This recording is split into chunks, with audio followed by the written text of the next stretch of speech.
All right, welcome. This is Kevin McCain again. We're continuing on with this is some of my free drawing lessons, and also this is a part of my online drawing courses that I offer on artzealots.com, because who doesn't love to draw, right?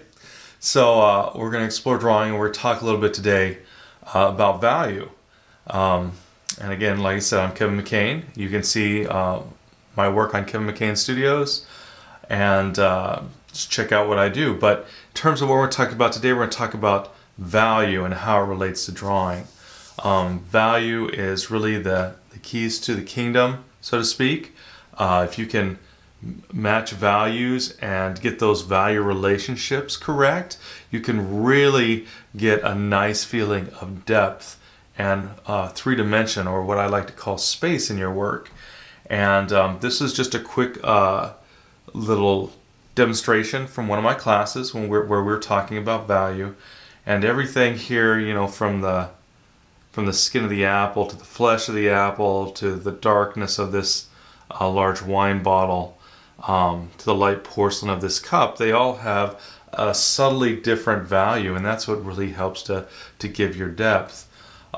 So in my drawing classes, and or anytime you're drawing, you always want to focus on the values. And values always have a certain relationship, whether you're talking about an individual object or you're talking about a collection of objects.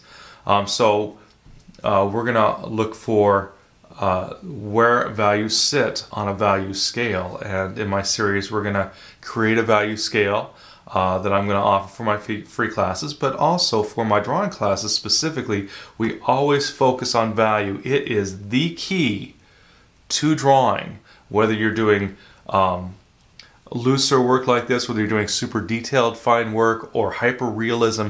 It's all about the value relationships. So not just creating the value, but how do they fit together? How do the pieces all come together to create a drawing? So yeah, we're going to talk a lot more about value. We're also going to talk about how to execute a value grayscale so that we can really control our values from dark to light. And we're also going to talk about technique and approach. This is a charcoal drawing as opposed to a graphite drawing. But we're going to talk a little bit about how to approach it with charcoal and how to approach it in graphite. So value, always remember, and whenever you see something, what is the value? What is it that makes that object look the way it does? And it's all about those values. Dark to light. Where does it sit? Between as dark as you can get or the white of the paper. Usually it's somewhere in between. And so you're always going to want to look for something like that, no matter what you're doing in drawing. Once again, this has been Kevin McCain with Kevin McCain Studios. I look forward to talking to you again, where we'll actually execute a grayscale and talk a little bit more about drawing, because I don't know about you, but I love to draw. And you have yourselves a great day.